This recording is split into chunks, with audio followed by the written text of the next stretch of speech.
स्वागत है आपका दोस्तों बिहार न्यूज में। मैं हूं फिर दोस्त गनी और आप देख रहे हैं के डीबी लाइव। दोस्तों आज हो चुका है 7 नवंबर 2025। तो आज की पूरे बिहार की टॉप न्यूज लेकर आए हैं आपके लिए।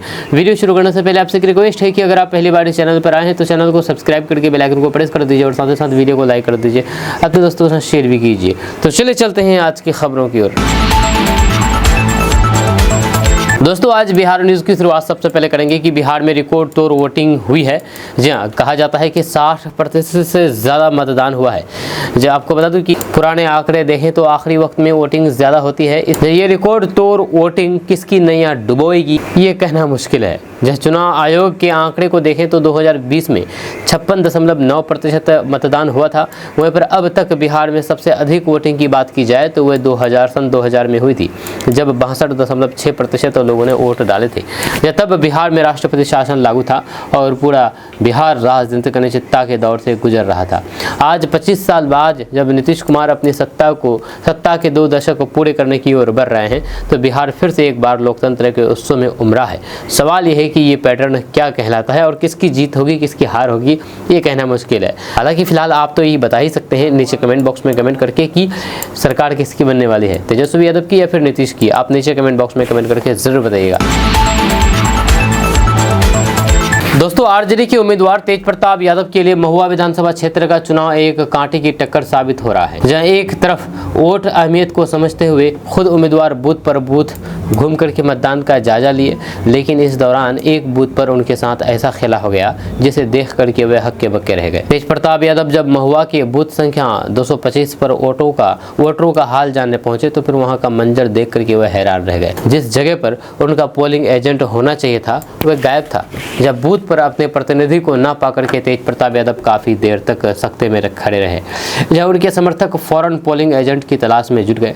जब वे इधर उधर भागते रहे और फिर जोर जोर से आवाज लगाते रहे, लेकिन काफी देर तक एजेंट का कोई भी अता पता नहीं चला। वहाँ पर काफी देर तक इंतजार करने और फिर एजेंट के ना मिलने से निराश और हताश तेज प्रताप यादव को आखिरकार अपने समर्थकों की बात माननी पड़ी। उन्हें दिलासा देते हुए समर्थकों ने कहा कि चलिए अगले बूथ पर चलते हैं, इस बूथ को बाद में देख लेंगे। इस अप्रत्याशित घटनाक्रम के बावजूद भी तेज प्रताप यादव अपनी जीत को लेकर के आश्वस्त दिखाई दिए हैं। जब बूथ से निकलते हुए भी उन्होंने दावा किया है कि महुआ से उनकी जीत निश्चित है।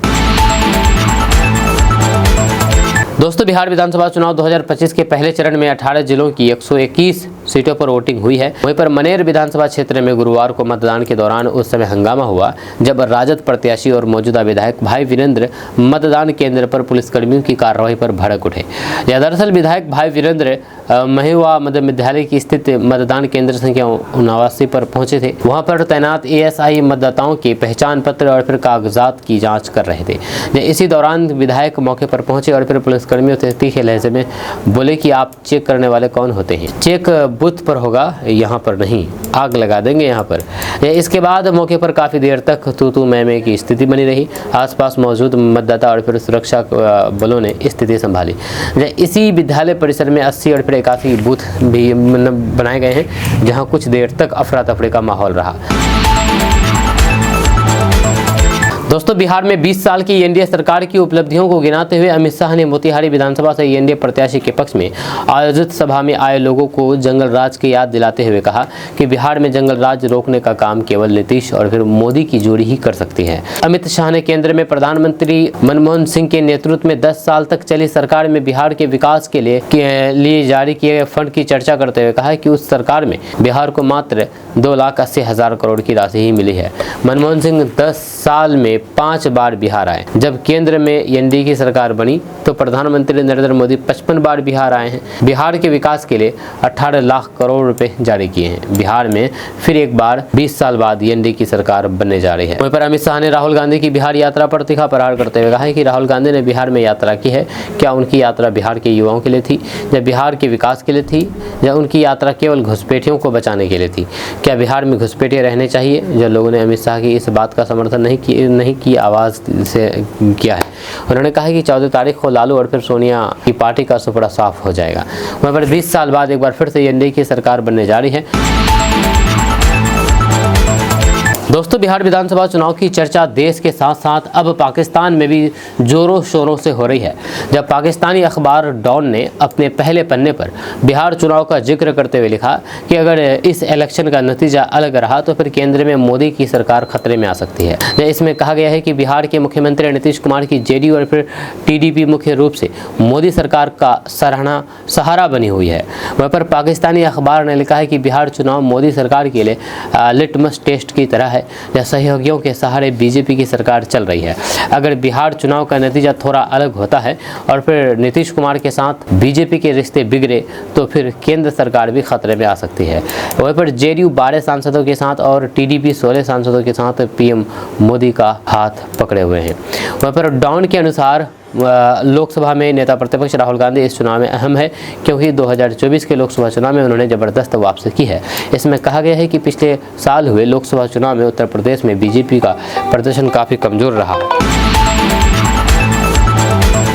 दोस्तों, जैसे कि आप सभी जानते हैं कि बिहार विधानसभा चुनाव 2025 के लिए कल पहले चरण का मतदान हुआ है। वहीं पर कल बिहार की 121 सीटों पर चुनाव संपन्न हो गया है। वहीं पर लालू प्रसाद यादव के बड़े बेटे तेज प्रताप यादव ने अपने पार्टी को लेकर के अपना रुख स्पष्ट कर दिया है। उन्होंने 14 नवंबर के बाद चुनाव परिणाम आने से पहले अपने इरादे जाहिर कर दिए हैं। तेज प्रताप यादव ने मीडिया से बातचीत करते हुए अपनी मंशा जाहिर कर दी है। जी हाँ, तेज प्रताप यादव ने कहा कि चुनाव परिणाम आने के बाद चाहे कोई भी सरकार बने, आम आदमी को रोजगार देगी, पलायन रोकेगी और फिर बिहार में बदलाव लाएगी। हम उनके साथ खड़े रहेंगे। दरअसल मीडिया ने उनसे सवाल किया था कि अगर 14 नवंबर को चुनाव परिणाम बिहार में महागठबंधन सरकार का संकेत देते हैं तो फिर वे क्या करेंगे। वहाँ पर मीडिया द्वारा पूछे गए मुख्यमंत्री बनने के सवाल पर उन्होंने कहा कि जनता मालिक है, वहीं पर चीज़ें बनाती है और वही चीज़ें बनाती है और बिगाड़ती है। ये जनता के हाथ में है। विरासत क्या है और क्या नहीं, विरासत लोहिया, कर्पूरी ठाकुर और जननायक जयप्रकाश नारायण की है। लालू प्रसाद यादव भी उसी विरासत से निकले हैं। वहीं पर विचारधारा, सामाजिक न्याय, संपूर्ण परिवर्तन और फिर संपूर्ण क्रांति है, जिसका नेतृत्व जयप्रकाश नारायण ने किया था। लालू प्रसाद यादव उसी विचारधारा को आगे बढ़ा रहे हैं। वहीं पर जब मीडिया ने उनसे सवाल किया कि अगर आपको मुख्यमंत्री बनने का मौका मिले तो फिर क्या आप मुख्यमंत्री बनेंगे, इस सवाल के जवाब में तेज प्रताप यादव ने कहा कि उनके पिता ने खुद कहा था कि अगर उन्हें प्रधानमंत्री बनने का मौका मिले तो फिर वे क्यों चूकेंगे या कोई भी मुख्यमंत्री बनने का मौका क्यों छोड़ेगा। क्यों तेज प्रताप यादव ने कहा कि वे इतने लालची नहीं हैं कि कुर्सी पर बैठना चाहें। दोस्तों, बिहार में डिप्यूटी सीएम के काफिले पर भीड़ ने गोबर और पत्थर फेंका है। दरअसल बिहार चुनाव में गर्मागर्मी बढ़ गई है। आरजेडी समर्थकों ने उप मुख्यमंत्री और लखीसराय से बीजेपी उम्मीदवार विजय कुमार सिन्हा की गाड़ी को घेर लिया और उग्र प्रदर्शन करने लगे। यहां तक कि गोबर और फिर पत्थर गाड़ी पर फेंकने लगे। जब हमला हुआ तो फिर विजय सिन्हा गाड़ी के बाहर लोगों से मिल रहे थे। जब सुरक्षा बलों ने तत्काल उन्हें गाड़ी के अंदर किया और काफिले को आगे बढ़ाने लगे। इस बीच प्रदर्शनकारी मुर्दाबाद के नारे लगाते हुए उन्हें आगे बढ़ने से रोक दिया। पुलिस बल किसी तरह भीड़ को पीछे ढकेलते हुए सफल रहे। वहीं पर भीड़ के तितर बितर होने पर विजय सिन्हा ने कहा कि ये गुंडा राजद का है और सत्ता में आ रही है एनडीए तो फिर इनके छाती पर बुलडोजर चलेगा। ये गुंडा सब प्रत्याशियों को गाँव नहीं घूमने देगा। ये अच्छे यादव को भी वोट नहीं करने दिया है। जहाँ राजद के गुंडों पर बुलडोजर चलेगा, सत्ता में नहीं आए हैं तब ये हाल है, सत्ता में आ जाएंगे तो फिर ये क्या करेंगे। ये 404 और 405 बूथ संख्या हैं। वहीं पर घटना के बाद विजय कुमार सिन्हा ने एसपी को तुरंत फ़ोन मिलाया और फिर कहा कि तुरंत फोर्स भेजिए, हम यही धरना पर बैठेंगे। इतना कमजोर एसपी है कि डिप्टी सीएम को गाँव में नहीं जाने दिया जा रहा है। वहीं पर चुनाव आयोग ने इस घटना पर कहा है कि चुनाव में हिंसा का कोई भी स्थान नहीं है। हिंसा करने वालों पर कड़ी कार्रवाई होगी। बिहार में डीजीपी को मामले में एक्शन लेने को कहा गया है। दोस्तों, बिहार विधानसभा चुनाव जैसे जैसे नजदीक आ रहे हैं, नेताओं का चुनावी जोश अपने चरम पर है। मध्य प्रदेश के मुख्यमंत्री डॉक्टर मोहन यादव ने बिहार की कई विधानसभाओं में धुआंधार प्रचार करके विपक्ष प्रति के हमले बोले हैं। उन्होंने कहा कि ये चुनाव धर्म और फिर अधर्म के बीच की लड़ाई है। वहीं पर सीएम डॉक्टर मोहन यादव ने मधुबनी की 20वीं विधानसभा और फिर गया की वजीरगंज विधानसभा में एनडीए प्रत्याशियों के समर्थन में 2 जनसभाएं की। यह हर सभा में भारी भीड़ उमड़ी। यह बच्चे, महिलाएं और फिर बुजुर्ग सभी उनके की बात सुनने पहुंचे। डॉक्टर मोहन यादव ने कहा कि बिहार के लोग अब जान चुके हैं कि बिहार का विकास केवल डबल इंजन की सरकार ही कर सकती है। वहीं पर मुख्यमंत्री ने कहा कि कांग्रेस और फिर उसके सहयोगी दल वर्षों तक भगवान श्री राम के अस्तित्व पर सवाल उठाते रहे हैं। उन्होंने कहा कि प्रधानमंत्री नरेंद्र मोदी के नेतृत्व में अयोध्या में भव्य राम मंदिर बना, अब बिहार में सीता का धाम बनेगा। लेकिन कांग्रेस जैसे दल कभी ऐसा नहीं करेंगे, क्योंकि उनका मन छोटा है और फिर सोच छोटी है। दोस्तों, बिहार चुनाव के पहले चरण के तहत 18 जिलों की 121 सीटों पर 6 नवंबर को वोटिंग हुई है, जहां पटना के कुम्हरा विधानसभा क्षेत्र के बूथ नंबर 241 पर एक खास मतदाता ने सबका ध्यान खींचा। वो है मशहूर शिक्षक और यूट्यूबर खान सर ने। जहां वोट डालने पहुंचे खान सर ने मतदान के बाद युवाओं और फिर जनता से एक मजबूत अपील की है। उन्होंने कहा है कि वोट बहुत ताकतवर चीज़ है, हमें इसे पूरी समझदारी से इस्तेमाल करना चाहिए। जब मतदान करते वक्त उम्मीदवार की छवि, शिक्षा, विकास, स्वास्थ्य, रोजगार और फिर सुरक्षा जैसे मुद्दों को ध्यान में रख करके करना चाहिए। वोट सिर्फ एक अधिकार नहीं बल्कि जिम्मेदारी भी है। वहीं पर खान सर ने युवाओं को संबोधित करते हुए कहा कि भारत लोकतंत्र की जननी है और फिर यही समय है जब अमीर गरीब दोनों बराबर खड़े होते हैं। उन्होंने कहा कि अगर हम वोट नहीं डालेंगे तो लोकतंत्र का क्या मतलब रह जाएगा। और याद रखिए, अगर आप आज वोट नहीं डालेंगे तो फिर कल कोई भी अनपढ़ व्यक्ति आप पर शासन करेगा। उन्होंने ये भी कहा कि आज के युवाओं में ये धारणा बन गई है कि वे वोट देने नहीं जाते हैं, जबकि बदलाव की सबसे बड़ी ताकत वही है। खान सर ने कहा कि इस सोच को बदलना होगा। अगर युवा आगे आएंगे तो फिर बिहार और फिर देश दोनों का भविष्य बेहतर होगा। खान सर का ये संदेश साफ था कि सोच समझकर कि वोट दीजिए, क्योंकि आपका एक वोट बिहार का भविष्य तय करेगा।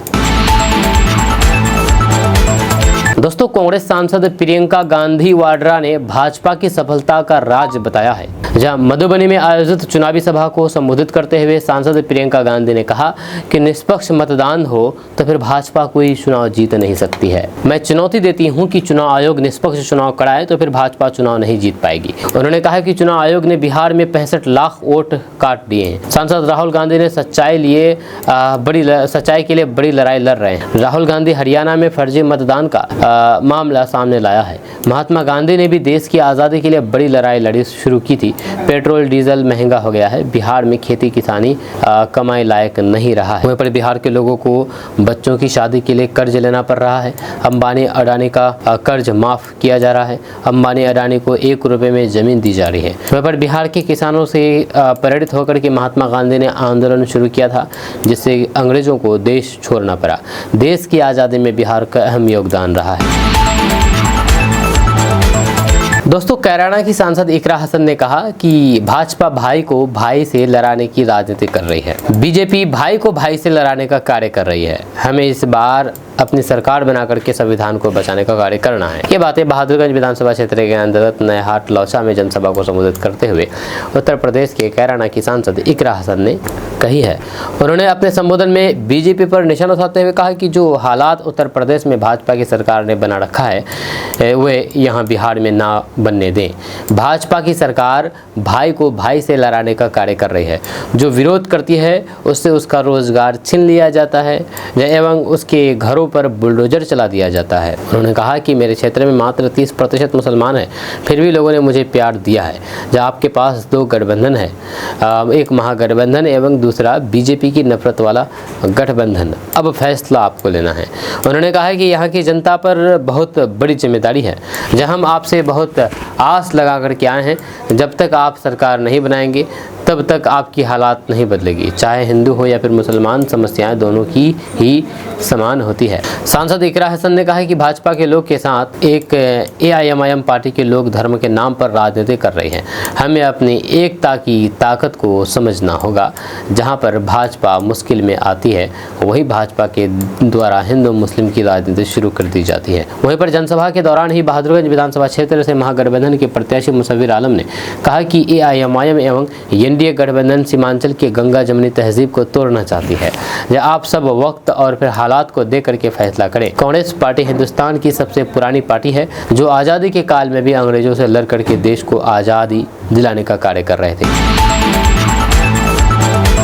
दोस्तों, राहुल गांधी पूर्णिया में मंच पर अचानक रोने लगे। दरअसल बात है कि पहले चरण का मतदान खत्म हो गया है, पूरी हो चुकी है। वहीं पर दूसरे चरण के लिए प्रचार प्रसार जोरों पर है। वहीं पर प्रधानमंत्री नरेंद्र मोदी और कांग्रेस नेता राहुल गांधी बिहार में दूसरे चरण के लिए प्रचार प्रसार कर रहे हैं।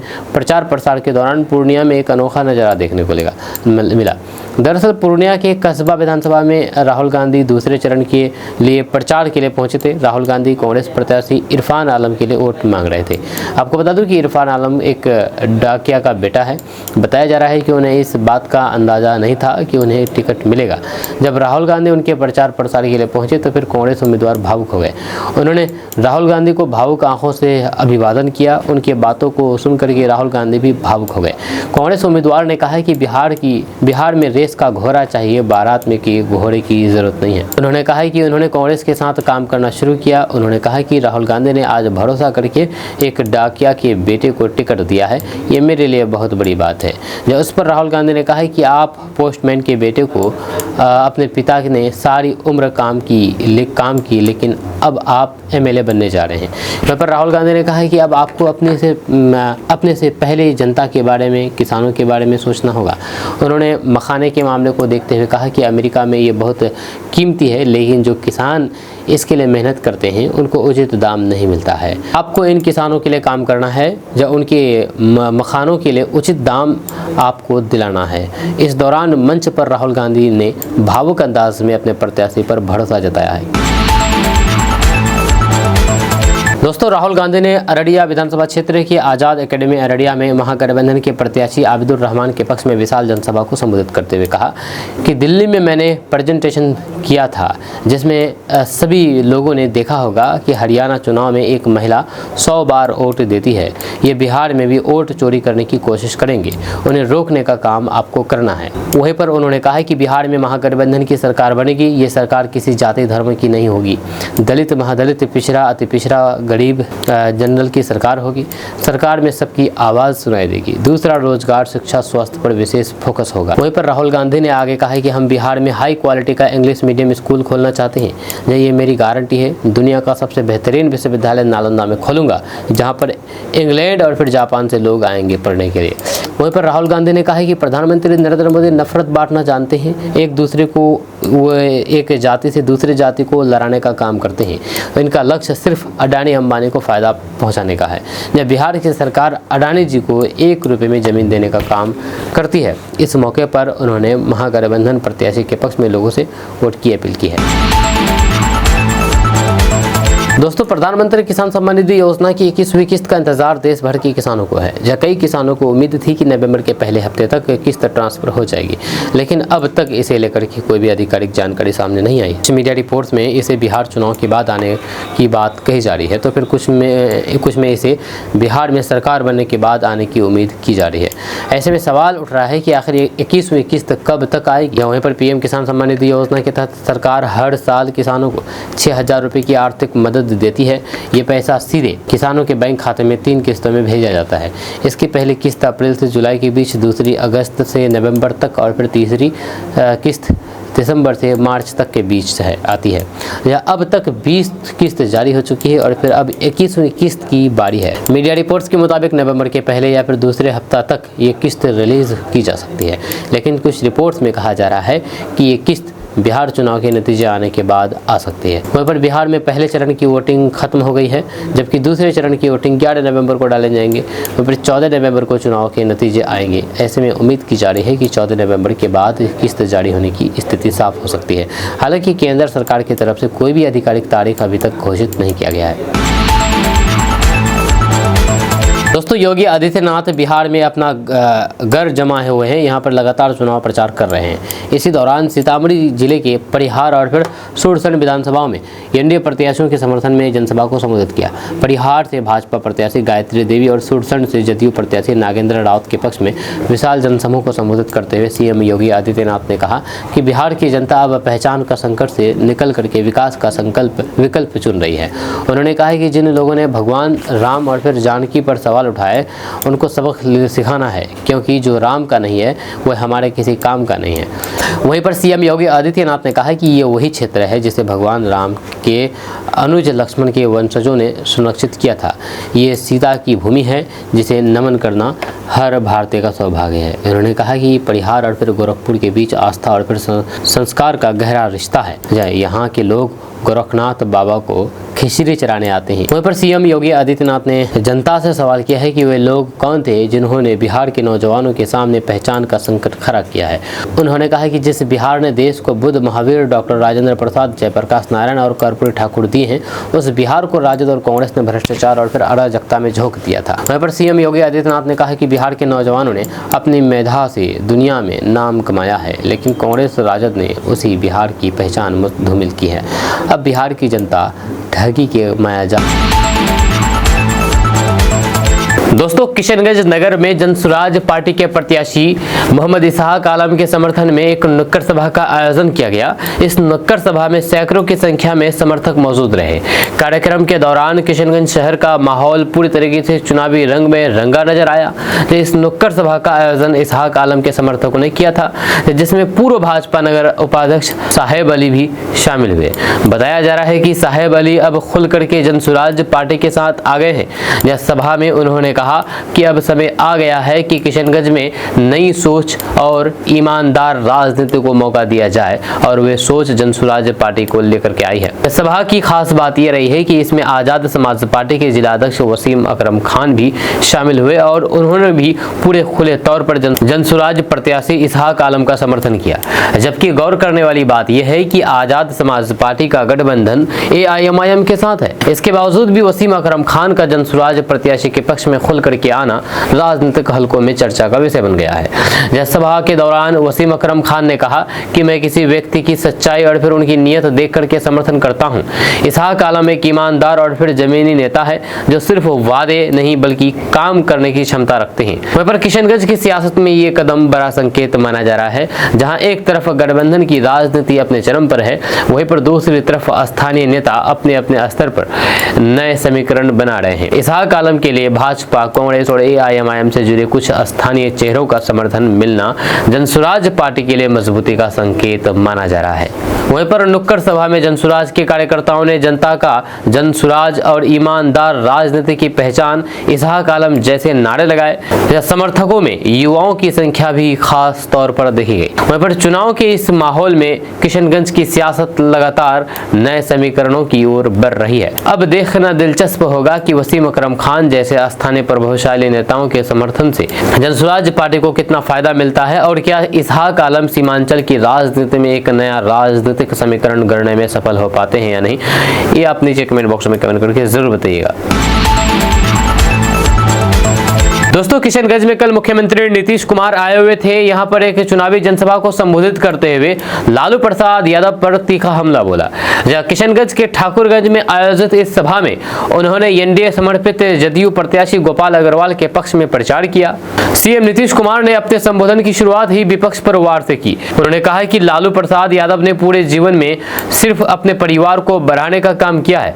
बिहार के विकास की बात करने वाले लोग अपने परिवार से आगे कभी सोच नहीं पाए हैं। लालू यादव ने अपनी पत्नी को मुख्यमंत्री बनाया, बेटे बेटियों को मंत्री बनाया, लेकिन जनता के लिए क्या किया? वहीं पर मुख्यमंत्री नीतीश कुमार ने कहा कि 2005 से पहले बिहार में कोई भी काम नहीं हुआ था, जब बिहार में भ्रष्टाचार, अपराध और कुशासन चरम पर था। उन्होंने कहा कि जब उनकी सरकार सत्ता में आई तब बिहार में विकास की नींव रखी गई है।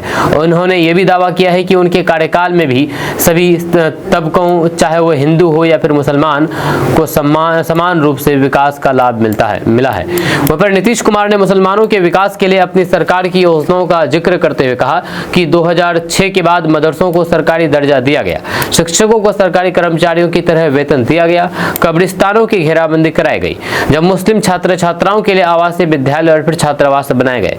उन्होंने कहा कि उनकी सरकार ने हिंदू मंदिरों की 4 दीवारी भी कराई है ताकि समाज के हर वर्ग को समान सम्मान मिले। वहीं पर मुख्यमंत्री नीतीश कुमार ने आगे कहा कि अब बिहार में में बिजली मुफ्त है, लोगों को बिजली बिल नहीं देना पड़ता है। सड़क, स्वास्थ्य, शिक्षा और फिर पेयजल की सुविधाओं में हमने रिकॉर्ड सुधार किया है।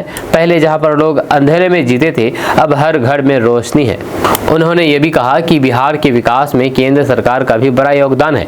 मंच से नीतीश कुमार ने जनता से अपील करते हुए कहा कि आप सब गोपाल अग्रवाल को भारी मतों से जिताएं ताकि विकास की ये यात्रा जारी रह सके। वहीं पर सभा में भाजपा प्रदेश अध्यक्ष डॉक्टर दिलीप कुमार जायसवाल भी मौजूद रहे। उन्होंने कहा कि बिहार की जनता नीतीश कुमार के काम को जानती है।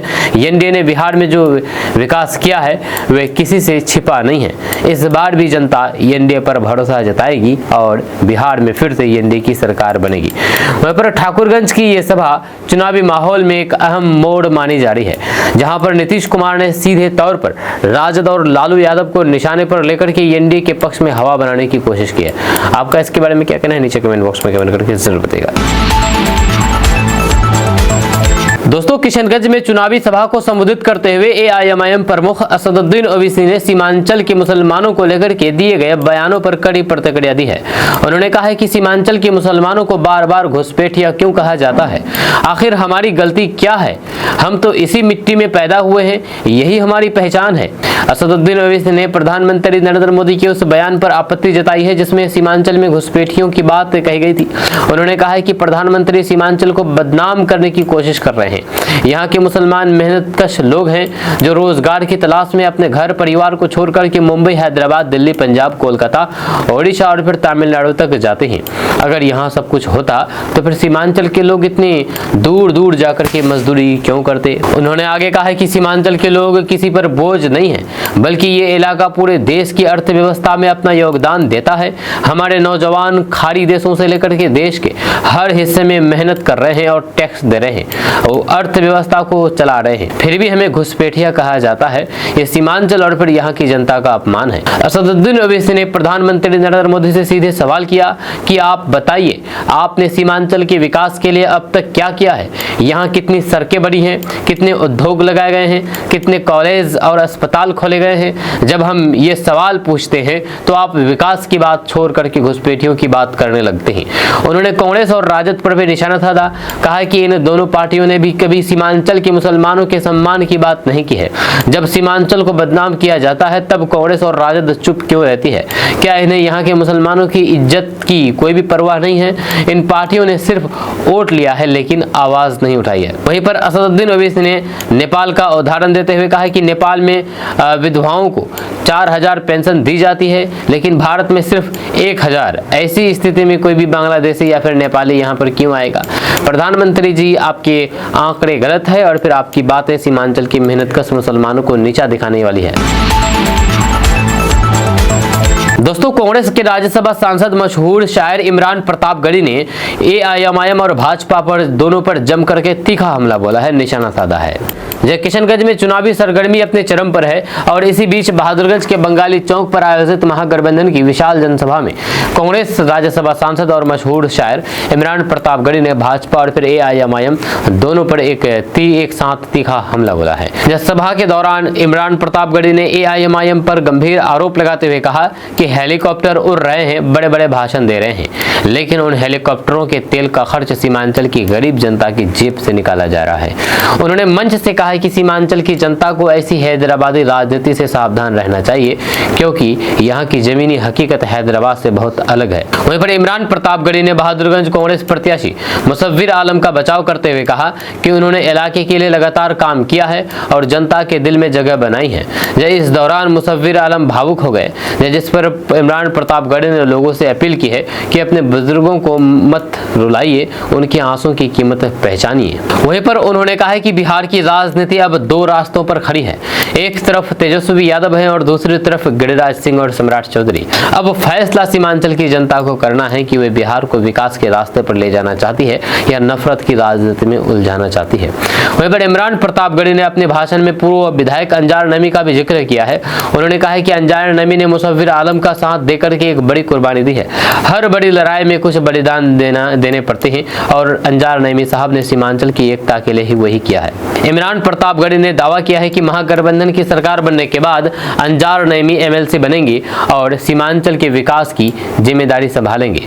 वहीं पर एआईएमआईएम पर निशाना जारी रखते हुए उन्होंने कहा कि जो लोग कल तक अंजार नईमी के साथ थे आज वही उन्हें मुनाफिक कह रहे हैं। ये कैसी सियासत है? जो अपने साथी के लिए इज्जत नहीं रखता वे जनता का क्या ख्याल रखेगा। वहीं पर इमरान प्रतापगढ़ी ने असदुद्दीन ओवैसी द्वारा तेजस्वी यादव पर किए गए व्यक्तिगत हमले की भी आलोचना की है। उन्होंने कहा कि राजनीति में मतभेद हो सकते हैं लेकिन नफरत और अपमान की भाषा किसी भी सूरत में बर्दाश्त नहीं की जा सकती।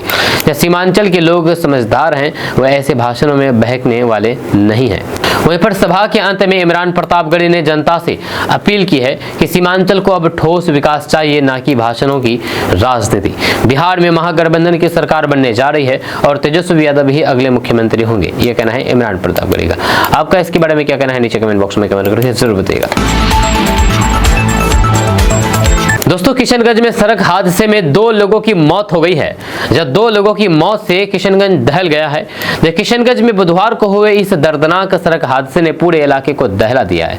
जब बहादुरगंज थाना क्षेत्र के इकरा आमबाड़ी निवासी एक परिवार तब बिखर गया जब इलाज के लिए जा रही मां बेटी की डंपर की टक्कर से मौत हो गई, जबकि पति गंभीर रूप से घायल है। जानकारी के अनुसार मृतका साजमी अपने पति नजाम और 1 वर्षीय दूधमुही बच्ची नसीहत के साथ बाइक पर सवार होकर के बहादुरगंज इलाज के लिए जा रही थी। जब वो फसादी चौक के पास पहुंचे तभी पीछे से आ रहे तेज रफ्तार डंपर ने उनकी बाइक में जोरदार टक्कर मार दी। टक्कर इतनी भयानक थी कि तीनों सड़क पर गिर पड़े और गंभीर रूप से घायल हो गए। वहीं पर स्थानीय लोगों ने तुरंत मौके पर पहुंच करके घायलों को बहादुरगंज पीएचसी भेजा, जहां से प्राथमिक इलाज के बाद उन्हें किशनगंज सदर अस्पताल रेफर कर दिया गया, लेकिन रास्ते में ही साजमी ने दम तोड़ दिया। सदर अस्पताल पहुंचने पर डॉक्टरों ने उन्हें मृत घोषित कर दिया। वहीं पर उधर गंभीर रूप से घायल नजाम और फिर उनकी बेटी नसीहत को बेहतर इलाज के लिए सिलीगुड़ी रेफर कर दिया गया, लेकिन दुर्भाग्यवश रास्ते में ही बच्ची नसीहत की मौत हो गई। वहीं पर इस हादसे की खबर मिलते ही मृतका के परिजन सदर अस्पताल पहुंच गए। परिवार का रो रो कर के बुरा हाल है। वहीं पर पुलिस ने दोनों शव को अपने कब्जे में लेकर के पोस्टमार्टम के लिए भेज दिया है और डंपर चालक की तलाश शुरू कर दी गई है। वहीं पर स्थानीय लोगों का कहना है कि फसादी चौक के पास भारी वाहन की तेज रफ्तार और फिर लापरवाह ड्राइविंग आए दिन दुर्घटनाओं का कारण बन रही है। जो लोगों ने प्रशासन से मांग की है कि उस इलाके में स्पीड बढ़ाकर और फिर ट्रैफिक निगरानी की व्यवस्था की जाए ताकि भविष्य में ऐसी दर्दनाक घटनाएं ना हो। वहीं पर इस हादसे ने एक बार फिर से सीमांचल की खराब सड़क सुरक्षा व्यवस्था और फिर पुलिस प्रशासन की लापरवाही पर सवाल खड़े कर दी है। आपका इसके बारे में क्या कहना है नीचे कमेंट बॉक्स में कमेंट करके जरूर बताइएगा। मिलते हैं नेक्स्ट वीडियो के साथ। जय हिंद, जय भारत।